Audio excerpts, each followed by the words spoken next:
അല്ല ഇത് പറ, പെണ്ണിനെ നിന്നെ ഇഷ്ടപ്പെട്ട? അതെന്നെ ഇഷ്ടപ്പെടാതിരിക്കാൻ. സത്യം പറഞ്ഞാൽ നിനക്കൊരു പെണ്ണ് കിട്ടുമെന്ന് ഞാൻ സ്വപ്നത്തിൽ പോലും വിചാരിച്ചില്ല. പിന്നെ ഒരു കണക്കിന് നല്ലതാ, കുറച്ച് പക്വതയൊക്കെ വരും. ഇപ്പൊ എനിക്ക് എന്താ പക്വതയ്ക്ക് കുറവ്? കുറവൊന്നുമില്ല, പക്ഷേ ഒന്നുമില്ല, അത് വിട്. മധു, നിനക്ക് എന്നോട് എന്തെങ്കിലും പറയാനുണ്ടെങ്കിൽ എന്റെ മുഖത്ത് നോക്കി പറയണം, ചുമ്മാ വളച്ചേട്ടരുത്. അത് തന്നെ എനിക്കും പറയുള്ളൂ. ഞാൻ നിന്നോട് എന്താ വളച്ചേട്ടി പറഞ്ഞിട്ടുള്ളത്? കിടന്നലറാതെ.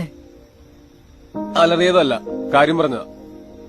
എന്റെ ബി പി കൂട്ടണ്ട, ഞാൻ വെറുതെ പറഞ്ഞതാ. എന്ത് വെറുതെ പറഞ്ഞാന്ന്?